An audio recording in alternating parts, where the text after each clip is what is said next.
ये जो कमल जिस कीचड़ में उगता है ना, उस कीचड़ को साफ कर सकते हो तो ये कमल हमेशा हमेशा के लिए खत्म हो जाएगा। लोगों के दिमाग में, लोगों के मन में एक चीज है कि भाई बीजेपी की मरोड़ काट रही है। बहुत सारे लोग हमसे ये कहते हैं जी कांग्रेस और आप तो कई प्रदेशों में एक दूसरे के सामने लड़ते हो, कई बार एक दूसरे के खिलाफ बयान देते हो, तो फिर ये गठबंधन क्यों किया आप लोगों ने? ना अरविंद केजरीवाल महत्वपूर्ण, ना कांग्रेस पार्टी महत्वपूर्ण, ना आम आदमी पार्टी महत्वपूर्ण, ना अनुराग ढांडा महत्वपूर्ण, देश सबसे महत्वपूर्ण है। एक तरफ अंधभक्त हैं जिनको चारों तरफ मोदी मोदी मोदी मोदी नजर आता है, जिनको देश नजर नहीं आता, जिनको हमारे युवा नजर नहीं आते, जिनको माताओं बहनों का मान सम्मान नजर नहीं आता, सिर्फ मोदी नजर आता है। तो एक तरफ अंधभक्तों का वोट पड़ेगा और इंडिया गठबंधन बनने की वजह से एक तरफ इस बार देशभक्तों का वोट पड़ेगा।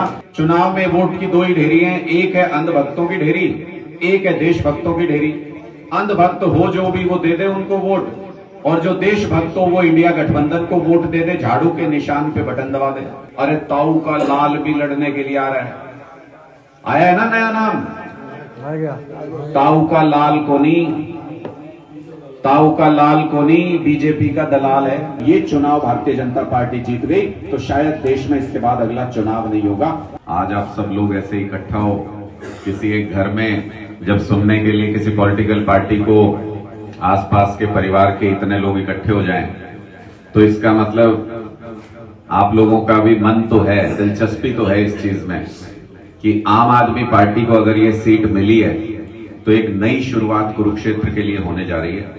और हमें भी चाहिए, क्योंकि पुरानी राजनीति से आप सारे त्रस्त तो परेशान हो, ये एक नया आपके पास मौका कुरुक्षेत्र के पास आया है जिसमें आप झाड़ू हाथ में पकड़ के ये जो कमल जिस कीचड़ में उगता है ना, उस कीचड़ को साफ कर सकते हो तो ये कमल हमेशा हमेशा के लिए खत्म हो जाएगा। ये आपके पास है। और मैं तो इस पूरे इलाके में घूम रहा हूं तो मैंने एक चीज तो देखी है, लोगों के दिमाग में, लोगों के मन में एक चीज है कि भाई बीजेपी की मरोड़ काट रही है। ये जो बात है ये हर गांव में, हर इंसान के दिमाग में है कि बीजेपी की मरोड़ काट रही है। क्यों है ये दिमाग में? क्योंकि किसान हमारा अन्नदाता, अगर वो दिल्ली जाना चाहे, हम तो कभी से जाते आए दिल्ली, आजादी के बाद से पता नहीं कितने किसान आंदोलन हुए, बोट क्लब के ऊपर, विजय चौक के ऊपर, संसद के ठीक सामने किसानों की बड़ी बड़ी रैलियां हुई, बड़े बड़े किसान नेताओं ने बड़े बड़े प्रदर्शन दिल्ली में किए। पहले तो नहीं कभी किसी सरकार ने हमारे ऊपर ऐसी पाबंदियां लगाई। अब ये कहते हैं कि किसान दिल्ली नहीं जा सकता, पंजाब का किसान भी नहीं जा सकता, हरियाणा का किसान भी नहीं जा सकता, जो आंदोलन में भी हिस्सा लेने जाए उसके घर पहुंच के ये कहते हैं तुम्हारा पासपोर्ट जब्त कर लेंगे, तुम्हारा हथियार जब्त कर लेंगे, तुम्हें एफआईआर कर देंगे तुम्हारे ऊपर, तुम आंदोलन में भी नहीं जा सकते। तो कल को अगर हमारी फसल खराब हो गई, हमें आंदोलन करना पड़ गया तो कर ही नहीं सकते। कल को अगर हमें मुआवजा लेना हो, कल को हमें अपनी फसल का सही रेट लेना हो, आंदोलन तो कर ही नहीं सकते। और बिना बोले तो ये सुनती नहीं सरकारें। तो इसलिए जो हमारा अधिकार था आजादी के बाद से अभी तक, कि कितने किसान आंदोलन किए, कितनी बार अपनी मांगे मनवाई, वो सारे अधिकार अब ये भारतीय जनता पार्टी की सरकार हमसे छीनने जा रही है। ये इस बार कोई आम चुनाव नहीं है, जैसे हम पार्टियों के बीच में से चुनते थे किसी किसी को, ये इस बार वैसा चुनाव नहीं है। ये इस बार इस बात का चुनाव है कि क्या हम आगे भी पार्टियों के बीच में से चुनते रहेंगे किसी को, या ये चुनाव होना बंद हो जाएंगे। ये इस बात के लिए चुनाव है। बहुत सारे लोग हमसे ये कहते हैं जी कांग्रेस और आप तो कई प्रदेशों में एक दूसरे के सामने लड़ते हो, कई बार एक दूसरे के खिलाफ बयान देते हो, तो फिर ये गठबंधन क्यों किया आप लोगों ने? मैंने उनको ये समझाया कि ये किसी व्यक्ति का सवाल नहीं है, ये किसी पार्टी का सवाल नहीं है। ना अरविंद केजरीवाल महत्वपूर्ण, ना कांग्रेस पार्टी महत्वपूर्ण, ना आम आदमी पार्टी महत्वपूर्ण, ना अनुराग ढांडा महत्वपूर्ण, देश सबसे महत्वपूर्ण है। जैसे मैं आपके गांव का उदाहरण देके आपको समझाऊंगा तो बात शायद ठीक समझ में आएगी। सरपंची के चुनाव होते हैं तो 10 लोग खड़े हो जाते हैं, आपस में खूब वाद विवाद भी होता है, वोट भी एक दूसरे के खिलाफ डालते हैं। मान लो गांव पे किसी तरीके की आपदा आ जाए, गांव पे कोई संकट आ जाए, तो क्या वो 10 लोग अलग अलग रहते हैं या पूरा गांव एक हो जाता है? पूरा गांव एक होता है ना, गांव पे संकट आ जाए तो। और सरपंची सब न्यारे न्यारे लड़े। इसी तरीके से पार्टियां तो देश में बहुत हो सकती हैं, सबके अपने मुद्दे हो सकते हैं, अपनी राजनीति हो सकती है, लेकिन अगर देश की आजादी पे ही संकट आ जाए, अगर लोकतंत्र पे संकट आ जाए, अगर देश पे ही संकट आ जाए, तो पार्टी वार्टी कुछ नहीं होता, फिर सबको एक होना पड़ता है देश को बचाने के लिए।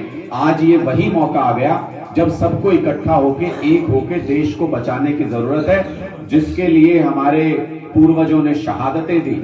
वो आजादी आज हमसे छीनी जा रही है, इसलिए ये आजादी की दूसरी लड़ाई है, अगर ऐसा कहूं तो गलत नहीं होगा। जिस दिन ये गठबंधन हुआ था, उस दिन हमको कुरुक्षेत्र की सीट मिली, तो हमने उसी दिन सोच लिया था, मैंने कहा भगवान श्री कृष्ण का आशीर्वाद मिल गया हम लोगों को। कुरुक्षेत्र की धरती तो ऐसी धरती है जहां पे धर्म युद्ध हुआ था।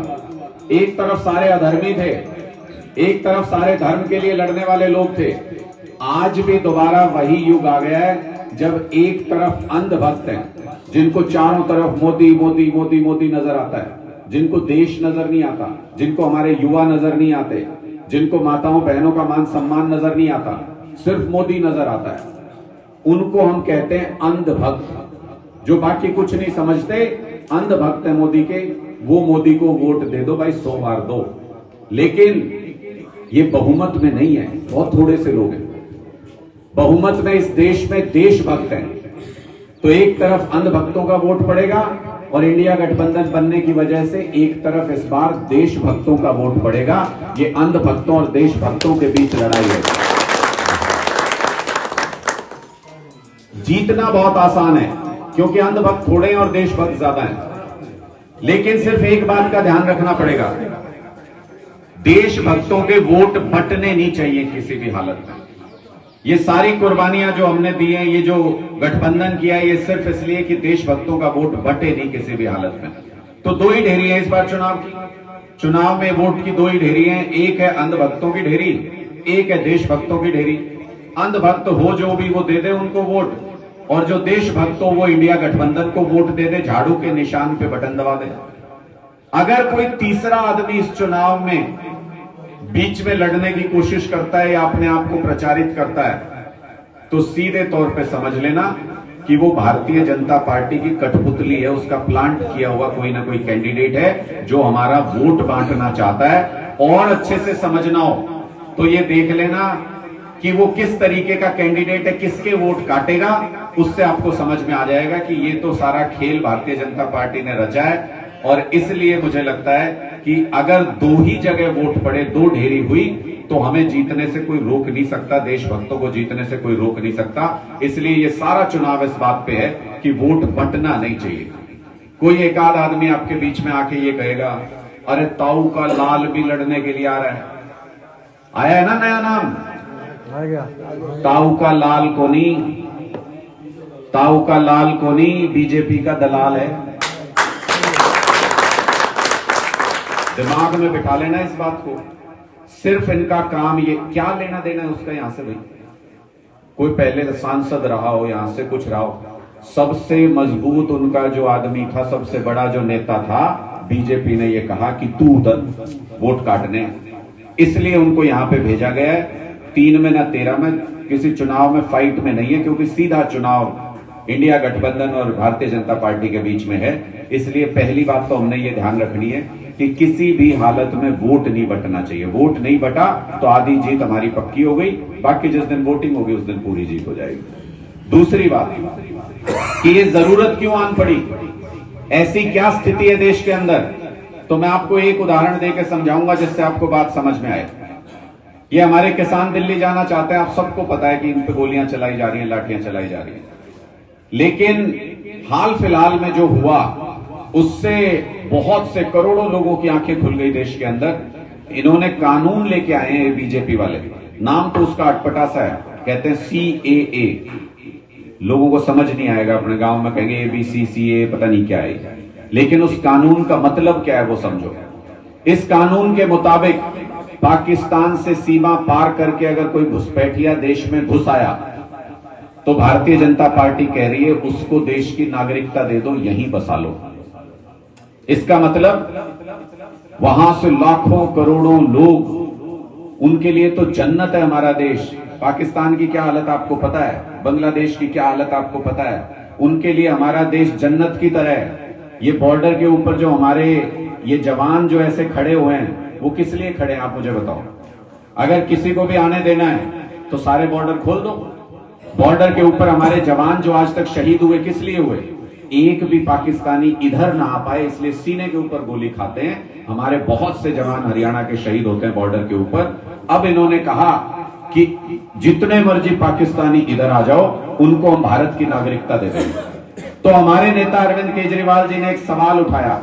उन्होंने कहा कि भाई अपने बच्चों को तो रोजगार मिल नहीं रहा, हरियाणा में तो इतने बेरोजगार हैं, देश में तो इतने बेरोजगार बच्चे हैं, 25 लाख युवा तो सिर्फ हरियाणा के अंदर बेरोजगार है। इतनी बेरोजगारी फैला रखी है इन्होंने। उन्होंने कहा भाई इनको तो रोजगार मिल नहीं रहा, ये करोड़ों पाकिस्तानी आ जाएंगे, इनको नौकरी, घर, खाना पीना इनको कहां से दोगे तुम। इसका मतलब हमारे बच्चों के हक का कोई हिस्सा उनके पास जाएगा अगर वो यहां पे बसेंगे। मैं तो आपसे पूछता हूं, एक बात सोच के देखना, 500, 700, 1000 पाकिस्तानी घुसपैठ करके आ गए और आपकी पंचायती जमीन पे कब्जा कर लिया, खाली जमीन पे कब्जा कर लिया गांव में, माहौल खराब होगा कि नहीं होगा? आप खुद सोच के देखना। कोई बर्दाश्त कर लेगा अपनी जमीन के ऊपर कोई बाहर के आदमी को? कोई बर्दाश्त नहीं करता। केजरीवाल जी ने सिर्फ ये जायज सी बात बोली थी। केजरीवाल जी के घर के सामने दिल्ली में पाकिस्तान से आए हुए सैकड़ों घुसपैठियों ने प्रदर्शन किया। बोले भाई केजरीवाल माफी मांगो। मतलब अपने देश के युवा के लिए आवाज उठाने के लिए रोजगार पे हमारा पहला हक है, हमारे संसाधनों पे पहला हमारा हक है, पाकिस्तानियों को यहां मत बसाओ, ये कहने के लिए केजरीवाल जी के घर के सामने पाकिस्तानी घुसपैठियों ने प्रदर्शन किया। मेरे आज तक एक बात समझ नहीं आई, पाकिस्तानी जो घुस के आए गैर कानूनी तरीके से देश में, वो तो दिल्ली में मुख्यमंत्री के घर के सामने प्रदर्शन कर सकते हैं और अपना अन्नदाता किसान वो दिल्ली नहीं जा सकता। ये कैसा देश बना रहे हैं? हमारा किसान दिल्ली जाए तो बोले ना कानून व्यवस्था खराब हो जाएगी दिल्ली में, और पाकिस्तानी घुसपैठी अगर दिल्ली में मुख्यमंत्री के घर के सामने प्रदर्शन करें तो यही भारतीय जनता पार्टी के लोग उनके साथ खड़े नजर आते हैं।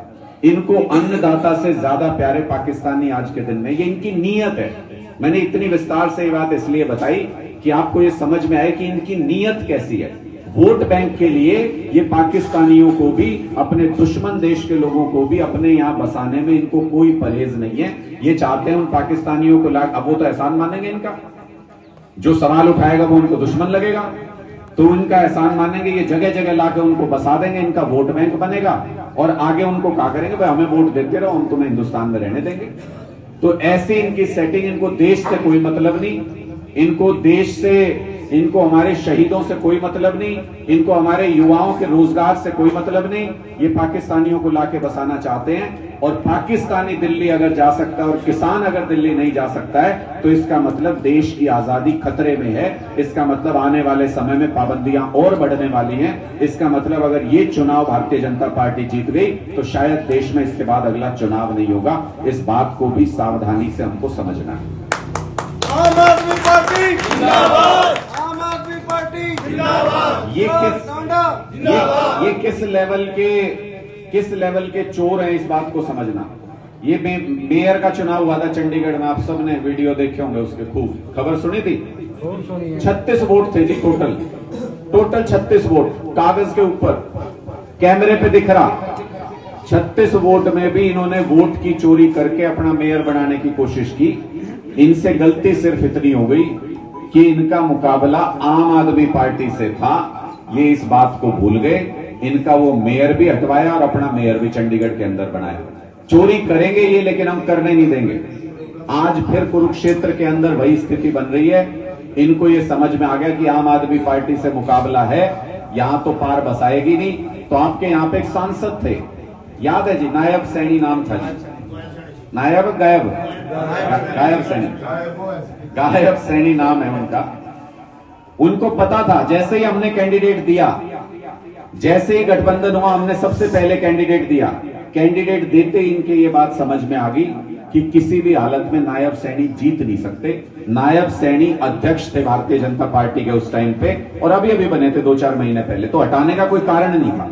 इनको लगा कि अध्यक्ष अगर हार गया भारतीय जनता पार्टी का तो बहुत ज्यादा बेइज्जती होगी, इसका मतलब उस बेइज्जती से बचने के लिए इन्होंने कहा इसने मुख्यमंत्री बना के टाड़ो, ये यहां नहीं आना चाहिए चुनाव लड़ने के लिए। तो अपने उसको बचा के, अपने सांसद को कि चुनाव ना लड़ना पड़े, उसको मुख्यमंत्री बना के भेज दिया। भाई क्या उपलब्धि है नायब सैनी ने, ऐसा कौन सा काम कर दिया कि उसको मुख्यमंत्री बना दे? ऐसी तो कोई उपलब्धि नहीं। इसलिए उसको सिर्फ इसलिए कि यहां चुनाव नहीं लड़ना पड़े। और दूसरा ये 20 दिन हो गए हमको अपना उम्मीदवार घोषित किए हुए, बीजेपी को अभी तक समझ नहीं आ रहा कि इनके खिलाफ किसको उम्मीदवार उतारे, कैसे चुनाव लड़ें, ये अब तक इनको समझ नहीं आ रहा। इसका मतलब उनको पता है कि आम आदमी पार्टी गांव-गांव के लेवल पे ये चुनाव लड़ रही है। एक एक व्यक्ति को जाके समझाएंगे, हमारे लोग बाद में भी आपके पास आएंगे, सारी बातें आपको समझाएंगे। ये चुनाव धर्म और अधर्म के बीच में है। ये चुनाव ऐसे लड़ेगी आम आदमी पार्टी जैसे ये पहला और आखिरी चुनाव है। इतनी ताकत झोंकेंगे इस चुनाव के अंदर। बस आपका प्यार और आपका साथ चाहिए कि कोई भी एक व्यक्ति का भी वोट छूटना नहीं चाहिए। झाड़ू चला दो इस बार, पूरे कुरुक्षेत्र में झाड़ू चला दो। आम आदमी पार्टी जिंदाबाद, राग डांडा जिंदाबाद। अगर आप लोगों को लगता है कि इस बार ये बदलाव किया जा सकता है, अगर आप लोगों को लगता है कि भारतीय जनता पार्टी ने इतने कष्ट आप लोगों को दिए हैं, और कई सारे कहते हैं जी ये प्रदेश की सरकार ने ज्यादा कष्ट दे रखे हैं, तो ये भी याद रखना कि यहां से इंडिया गठबंधन का सांसद जब जिता के भेजोगे तो वो शुरुआत है इस प्रदेश की सरकार के निपटारे की। अगला टारगेट वही है, उसके बाद वो भी निपट जाएंगे। इसलिए अगर प्रदेश सरकार से भी गुस्सा है तो आपके पास मौका है। फिर कुछ लोग आपको ये बताने के लिए आएंगे कि जी कुछ नहीं होता, ये तो 400 सीट जीत रही है बीजेपी। सुना है ये बात भी, टीवी पे कहते होंगे 400 पार 400 पार। अभी तो कैंडिडेट नहीं दिए, अभी तो चुनाव अनाउंस नहीं हुआ। ये आपके पास वोट मांगने आए हैं क्या बीजेपी वाले? अभी बताओ, वोट मांगने नहीं आए आपके पास और कह रहे हैं 400 पार। पहला भी नहीं आया कदे, फिर 400 पार कह रहे हैं जी। इसका मतलब ये कह रहे हैं भाई हमारी तो 400 आ रही, थारा वोट नहीं चाहिए। तो जिसको वोट नहीं चाहिए उसको क्यों वोट देंगे हम आपके सामने हाथ जोड़ के वोट मांगने आए हैं, पैर पकड़ेंगे, जोड़ी फैलाएंगे, हम ये कहेंगे देश बचाना है जी, वोट जरूर देना। तो जो मांगे आपसे उसको अपना वोट दो, खराब क्यों करते हो अपना वोट? ये आपसे वोट मांगने नहीं आते, पहले ही कहते हैं 400 पार। इनके 400 पार की हकीकत समझ लो। हरियाणा में ये बोले 75 पार, आई कितनी? 40। इसका मतलब कोई पढ़ा लिखा आदमी हो तो अपने आप निकाल के ये बताएगा भाई 53% रिजल्ट है इनका। 75 कहते हैं, 40 आती है, 53% रिजल्ट है। 400 कह रहे हैं, 53% के हिसाब से मुश्किल 200 पार करेंगे। सरकार को नहीं बनती, सरकार नहीं बनती किसी हालत में बीजेपी की। इसलिए इन सारी बातों को समझते हुए गंभीरता के साथ अपना वोट बटने नहीं देना। बाकी लोगों को भी जागरूक करना है, अपने परिवार में, रिश्तेदारियों में, सबके साथ चर्चा करो कि भाई इस बार एक बार बदलाव की बहुत जरूरत है, वरना ये लोकतंत्र खत्म कर देगी भारतीय जनता पार्टी। चुनाव ही होने बंद हो जाएंगे अगर इस बार इनको मौका दे दिया तो। इसलिए सावधानी से अपना देश बचाना है। ये आजादी की दूसरी लड़ाई मिलकर लड़नी है, और कुरुक्षेत्र के धर्म युद्ध में इस बार इन अधर्मियों को हरा के इस बार झाड़ू के निशान पे बटन दबाना है। कोई बीच में आके आपको ये भी समझा सकता है कि मशीन सेट हो रही है सारी, बताते हैं ये बात भी। मशीन कहेंगे कि ये तो सारी मशीन सेट हो रही है, कुछ नहीं हो सकता, क्यों बोले हो रहे हो? ये दिल्ली में ना सेट हुई जी मशीन सारी, ये पंजाब में ना हुई सेट। इसका मतलब इसका एक ही फार्मूला है मशीन को ठीक करने का। उस पे झाड़ू वाले बटन पे इतनी बार बटन दबा दियो, इतनी बार बटन दबा दियो कि मशीन करवट ले ना पावे। ये 2-4% का हेरफेर कर सकते हैं जी, चोरी चकारी करके कुछ न कुछ 2-4% का हेरफेर कर सकते हैं। अपा एक तरफ वोट ही इतना दे देंगे, देशभक्त तो देश में भरे पड़े हैं, इतने लोग देशभक्त हैं, देश को बचाना चाहते हैं। एक साइड में झाड़ू के निशान पे वोट ही इतने दे देंगे कि मशीन 2-4-5% कर भी लेगी, जब भी इनके हाथ कुछ लगना नहीं है। इसलिए पूरी ताकत के साथ इस चुनाव में मैं अकेला नहीं लड़ सकता, गुप्ता जी अकेले नहीं लड़ सकते, केजरीवाल जी भी नहीं लड़ सकते, कांग्रेसी भी नहीं लड़ सकते। ये तो इस बार भूलना पड़ेगा आपको कि कांग्रेसी हूं, जेजेपी से हूं, इनेलो से हूं, आम आदमी पार्टी से हूं, भूल जाओ। सिर्फ ये याद रखो कि हिंदुस्तानी हो, देश के नागरिक हो, देश बचाने की लड़ाई लड़ रहे हैं। सारे पार्टी वार्टी भूल के एक बार देश के लिए इस बार वोट देके देखो किस तरीके से इनकी मरोड़ निकल जाएगी बीजेपी वालों की, एक झटके में बिल्कुल। अगर आपको मेरी बात